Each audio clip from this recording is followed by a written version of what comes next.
You know, I'm 50 something years old, and since I've been 20, my country's been at war in the desert, and it's just the shit's getting old. You know, I don't want my oldest son was in Iraq for 9 months.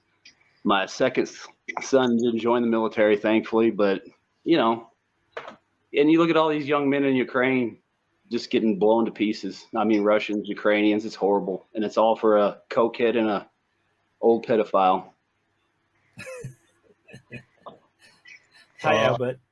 Hi. Well, I do not agree with him because I'm pro-Ukraine, and I'm from the Netherlands, and we have some beef with Russia because they shot down the MH17 plane. So in 2015. So the war for us started 8 years ago, and we look at the Russians as the aggressors. And I'm also not very sure why Russia has been attacking. You know, they could have negotiated a deal with Ukraine, that Ukraine would not join NATO for like 20 or 30 years and hand them back to Donbass, and it would have been fine.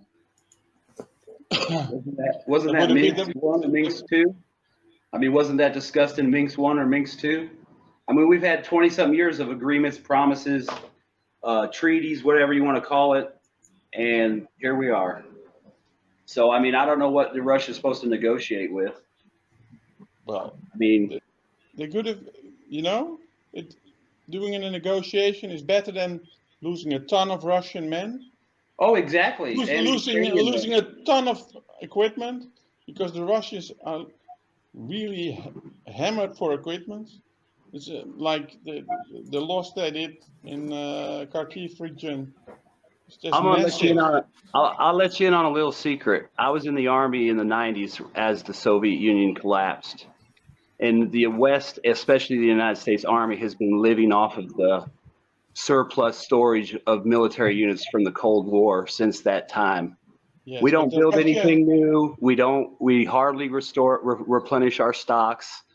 We're running out of stuff. We were running out of stuff in the second Iraq war. We've been running out of stuff all through Afghanistan. Don't think for a minute that we have a bottomless pit, because we don't. We've been living off that fat hog of the Cold War for 30 years, and guess what? The chickens are coming home to roost.